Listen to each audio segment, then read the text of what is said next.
This program was made possible by Wings Over the Rockies, educating and inspiring all people about aviation and space endeavors of the past, present, and the future.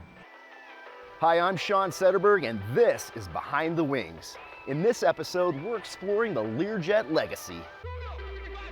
Okay, we finished the turn, now climbing straight away. For nearly 60 years, the Learjet came to define a new class of luxury aircraft, the business jet. No other business jet can fly that high. Now, the final Learjet is being assembled at the Wichita-based production facility in the aviation capital of the world. Learjet on a world record-setting flight. From its record-setting performance achievements to its outsized role in popular culture, the Learjet's place in history is here to stay, long after the production lines have shut down. It's time to go behind the wings.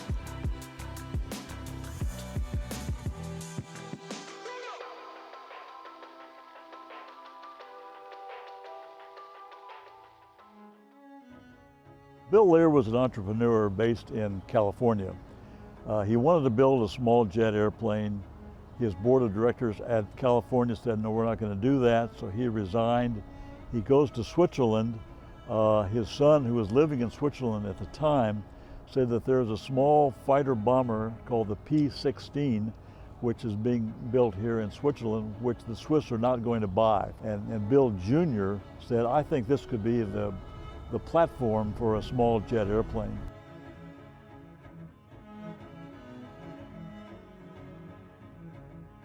One day I got a letter from Switzerland and said, Don, if you want a job, I have one over here for you. You can be head of the technical group. Cessna at that time, I was very disappointed because we were building the first business jet over there. And Dwayne Wallace came in one morning and said, nobody can afford a business jet except the military. And the military aren't interested in what we're doing. So they came in and canceled the whole project. After that, I said, if anybody's going to build a business jet, that's where I'm going. I had a wife and 4 children at the time, and they stayed here, and I went to Switzerland. And when I got over there, I didn't like what was going on. I tried to talk to these people, and they didn't like the Americans coming in there. And so you'd walk in and they'd lay down on their desk and cover what they were doing so you couldn't see. I tried to supervise them, and those guys would sit there and they were reading magazines. And one day, one of the guys that could speak English, I said, why do you guys just not work in here? And he says, well, we make drawings in ink, you know, and we have to take time, and we make a line, and then we have to sit for a while and let that line dry. Holy cow, we're never going to build this thing here. So Bill Lear finally said, okay. And so he went looking, and I told him, I said, if you come to Wichita, we know a lot of engineers, and it'll be easy to get them. Finally, he came to Wichita. After the FFA P-16 Swiss fighter jet drew Bill Lear to Switzerland, he soon realized that Wichita, Kansas was the place that Learjet needed to be. The workforce of engineers was there and ready to go. With a big vision and a lot to prove, Learjet made the move to Wichita.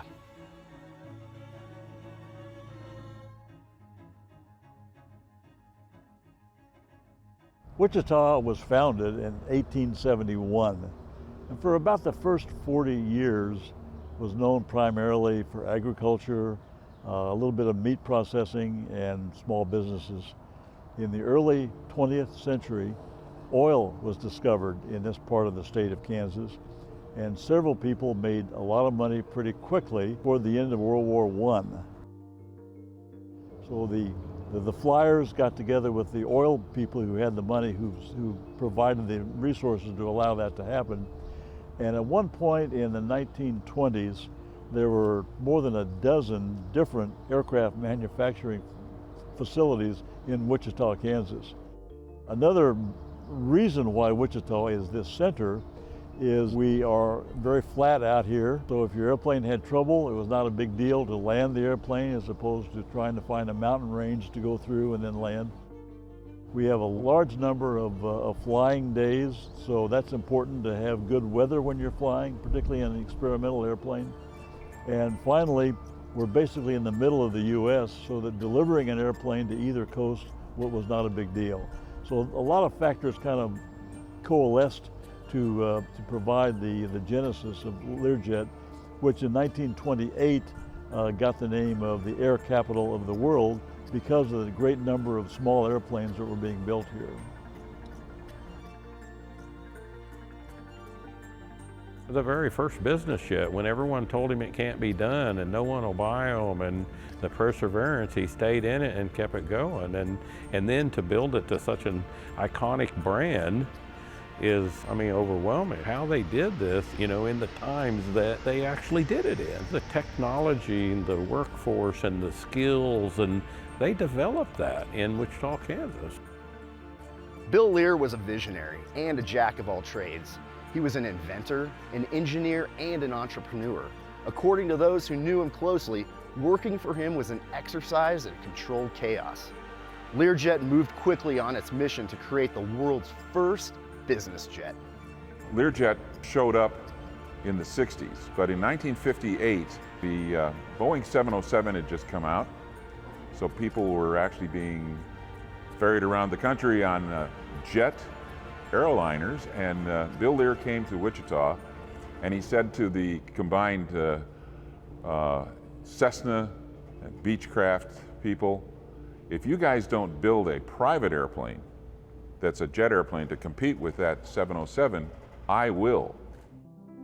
Bill Lear was clearly a visionary, the greatest visionary I've ever been around and spent much time with. He was everything that anybody has ever heard about. He was irascible, he could be a son of a gun, he could be warm, he could be kind, he could be funny, he could be generous. So he was all of those things all wrapped up. Somebody always asking me what was it like working for Bill Lear. And I said it was a number of years, the best years of my life that I wouldn't particularly want to go through again, because he would fire somebody on Tuesday and hire him back on Wednesday. So it was a lot of fun to be around. But he was just a guy who saw things before anybody else saw things, and he was ahead of his time. Bill Lear was a genius. He dropped out of school in the 8th grade. He was 13 years old. He was pretty much on his own. He was an orphan very early, and he came up with an awful lot of stuff. He was a self-trained engineer. He had a lot of great ideas. Bill Lear was an incredible visionary. He had a fire in his spirit. And, you know, people would tell him that these inventions were never going to happen and he couldn't do it. But Bill never gave up, and he pushed those limits. One of his favorite quotes is, "They said it couldn't be done, and it was." Engineering was his long suit. That's where he spent most of his time. Engineers talk about coming back to work in the morning, and they might have this blueprint of they were working on, and he'd be drawing all over it, and you'd see a WPL signature on it where he told you what he wanted to change or asking you questions. And the engineer said, you know, if you thought about it, he was usually right. That he could just see their drawing and have an idea and improve it. So this was a guy with an 8th grade education. So a pretty amazing story in itself.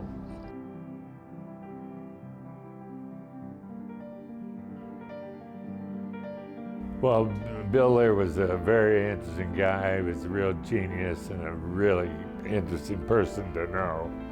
Had so many things on his mind all the time, and things he was interested in. Not one thing, but not even a dozen more.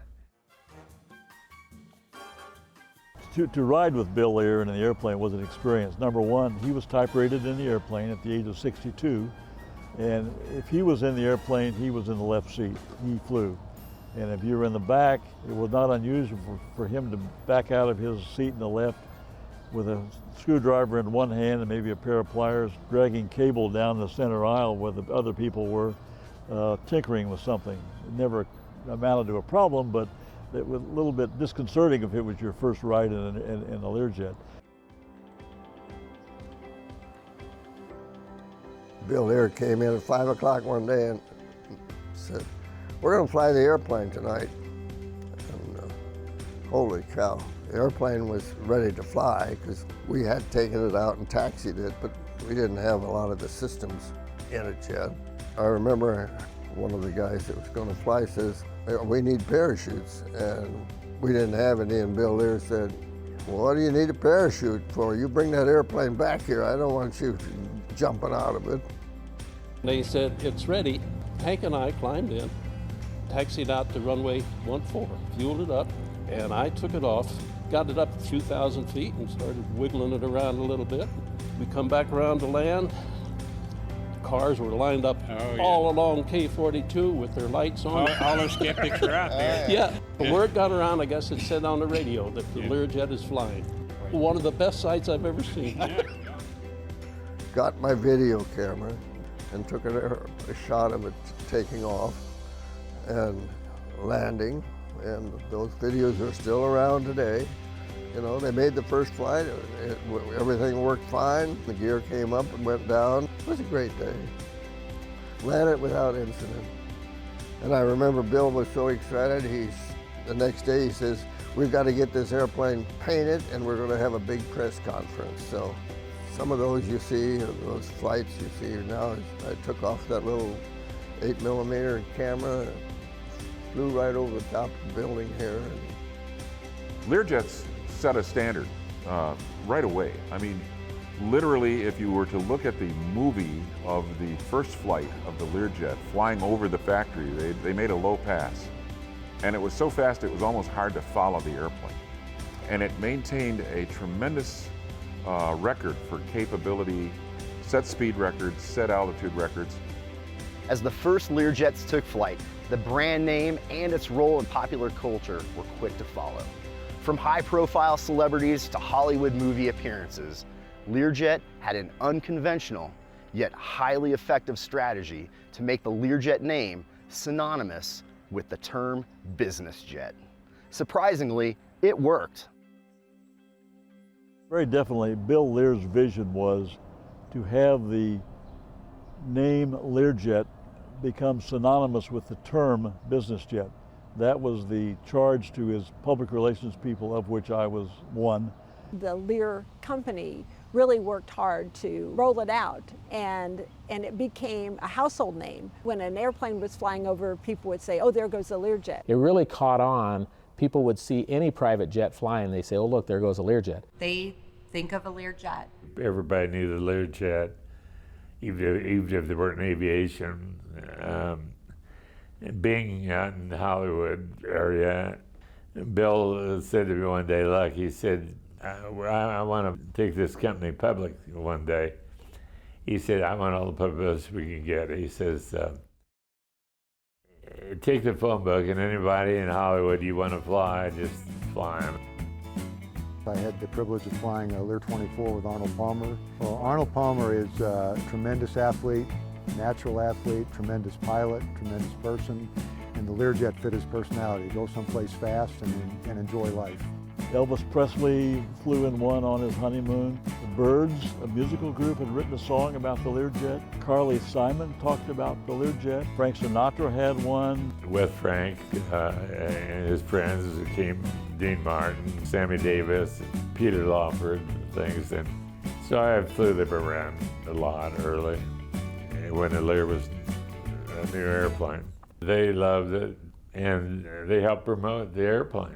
Learjet wasn't just making waves in pop culture. It also set a host of performance records. From time to climb to speed and high altitude records, Learjet used its fighter jet roots to push the limits of performance. Many of these records still hold today. Early on, the Learjet got the nickname of the businessman's jet just because of its high performance, flying from sea level to 40,000 feet in 7 or 8 minutes, which is Air Force fighter performance. Its speed of 560 miles an hour. It's an airplane that looks like it's flying 500 miles an hour standing on the ramp. Just the sleek design of the airplane. It's always trying to stay ahead of the competition, trying to be at the fastest, the highest, lowest operating cost, time to climb records, distance records, speed records. which the airplane is, within its envelope, was capable of doing. It was the best airplane because they had the most performance, the most speed, ability to climb. And a friend of mine, Jack Conroy, we were talking, I said, why don't we fly to New York back to Lear? And so we did. It went off really nice because we took his kids along. Flew from Los Angeles to Wichita and refueled. Bill Lear was there and his wife, Moya. And we flew to New York and had lunch with Jack Dempsey. And then we flew to Tulsa and refueled and back to Los Angeles. It set a record. It still stands, by the way, for that size aircraft. 10 hours and 52 minutes. We got there well before sunset. Jack's boys had baseball games that night, little league baseball. And we got back in time for them to make their games at 6 o'clock. Little Lear was just a great airplane. It'd do anything you wanted to do. So it was a great day. Learjet was certainly an innovator when it came to creating the business jet as a new class of aircraft. However, they also innovated on many other features that helped improve the plane's performance. You may have seen those little tips on the end of wings. They're called winglets, and Learjet was one of the first to experiment with them. Now we'll hear from Camille Calabeo to learn more about winglets and exactly how they work. How do winglets work? Some airplanes have wingtips that stick up at an angle. These are called winglets, and they do a lot of work to ensure airplane flight is as efficient as possible. Learjet was one of the first manufacturers to experiment with winglets on their production airplanes. As an airplane flies, the air under the wings is at a higher pressure than the air on top of the wings. This is what generates the lift that keeps the plane in the air. But at the tips of the wings, the high pressure air from the bottom bleeds upward into the low pressure air on the top. This actually creates mild tornadoes of swirling air behind the wings that cause a lot of drag. Overcoming drag takes a lot of energy, which means it takes a lot of jet fuel. So we want to decrease drag as much as possible. Winglets help us do this. They decrease the size of those little tornadoes behind the wings, thus decreasing drag and the amount of fuel needed. But why is this important? First, jet fuel is very expensive, so the more fuel a plane needs, the more expensive an airline ticket could be. Winglets reduce fuel consumption by approximately 4 to 5% per plane per year. This might not seem like a lot, but winglets on a Boeing 767, for example, reduce fuel consumption by over 500,000 gallons per plane per year. They also dramatically reduce carbon dioxide emissions. So for a Boeing 767, this equates to reducing carbon dioxide emissions by nearly 5,000 metric tons for each plane every year. As far as designing and building aircraft, I think we were years ahead of a lot of our competition. You know, our technology was there. We, constantly invested in the future, tried to stay up with the changing times. We had an advanced design department that was always looking at the scene outside. You know, there's a market niche here, a market niche there, and do we want to go after that? And if we want to go after it, can we get in one of our airplanes to fit that? And that's how the evolution would take place. You'd find a need, and you'd go fill that need, and try to do it better than the competition. As Learjet established this new class of airplane, the business jet, competing aviation companies including Cessna and Beechcraft took note. For all of Bill Lear's genius, Learjet was a relatively small company and low on cash. Changing consumer preferences towards larger jets and an increase in competition would prove to be another challenge for Learjet. With the newly established market and a new demand for business jets, the competition came, and it came fast. As Learjet was emerging, there were 3 or 4 other aircraft being developed about that same time. So there was this race to be first, race to be the most, be the best. Because of the synergy of these various corporate jet models, at a time when the propeller airplanes were flying 150, 250 miles an hour, the corporate jets just plain took over. And this is now basically a corporate jet industry. There are still propeller airplanes flying, and they do a very good job, but the glamour, the pizzazz of business aviation remains in the corporate jet, And Learjet has to be in the forefront of that. It was the first, it was the most glamorous, it was the most talked about, and sort of set the pace, I think, for the industry to follow. Others have done a lot of great work. In the meantime, Cessna has delivered more corporate jets than anybody else, and they're all made right here in Wichita as well. But Learjet, I think people would give it the consensus was sort of the trendsetter. The Learjet factory here was delivering about, right before the downturn, about almost 70 Learjets a year. After the downturn, that fell, and then there were some other things going on at that time. A lot of competitors came into that space, and there was a lean toward the mid-size and the larger jets. With Learjet and Bill Lear, they quickly ran out of money, so they sold to Gates, and then they sold to an investment firm, and then Bombardier bought them in 1990, kind of out of financial distress. Learjet was obviously purchased by Bombardier. It was something of a distressed product at that point. Bombardier made a good purchase, and they ran the company through the 90s in a pretty aggressive fashion, lots of R&D money invested and so on. But in later years, two things happened. Bombardier expanded the airplane products they had. We had the Learjets, and then they had the Challenger line, and then they started adding a stretch Challenger that they called the CRJ. That particular model took off, and they built hundreds of those airplanes for all sorts of airlines. Regional airliners, and for that matter, major airlines, buy their airplanes in fleets. So you had production that was stretching out years. I think it spread the situation at Bombardier so thin that they had to start looking at ways to consolidate. It's been a struggle for almost 60 years, and it looks like the end is about to come here in 2021, and it's too bad because it is the end of an era. The industry will go on, it'll continue to thrive and succeed, but without the Learjet brand as emerging as one of the preeminent airplanes being produced and delivered. It makes me really sad. It seemed like everybody that owned the place, they were always seemed like a short on cash, you know. So you struggled. I saw such a great future for this company.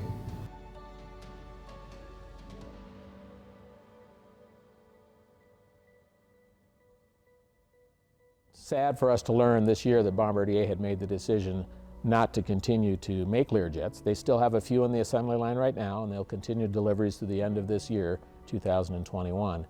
But Bombardier made a decision internally that they just weren't selling enough of them to keep the production line going, and they are really focusing on the larger airplanes where they make a lot more money and so forth. I suppose it could be resurrected at some point. We're sad to see it, but there's still thousands of Learjets out there in the world that are flying and serving their customers every single day. They have been used extensively in air ambulance transport. And that particular airplane that we had and operated for a number of years that sits in front of wings now was used early on in the air ambulance business to carry people who had a serious injury or had a life-threatening type of illness and needed to get to Denver, Colorado, maybe from an outlying place to get higher level of care. They still prove to be a very viable airplane even in today's world with the economics that we all face. 40 and 50 years old that are still flying every single day. The Learjet legacy will always live on and retain its name as the cachet of the world's first private business jet. It set the standard for performance, for speed. That very first little seed that Learjet planted has grown into all the business jets in the world right now. Learjet is the granddaddy of all of them, and it's just a tremendous performing, wonderful little airplane. The production side is going away, but Learjet isn't going away.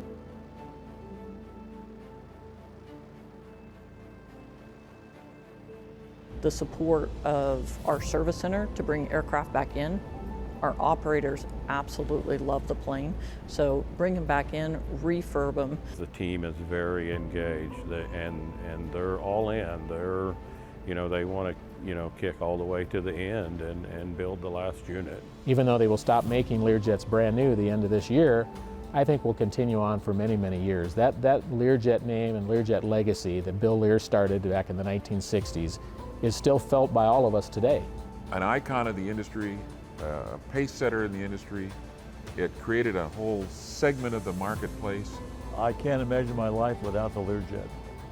Important time of my life, learning the business, learning how to conduct myself as a professional, and to be at the center of the business jet industry with the leader of the business jet industry, it was just almost too much to hope for, and we had a great time doing it. Even after the last Learjet rolls off the assembly line, the airplanes and their impact on aviation remain. From Bill Lear's vision to create the first business jet, to its rise in popular culture and record-setting performance achievements, Learjet forever shaped the landscape of modern-day aviation. Learjet production may be shutting down, but its name and its legacy are here to stay.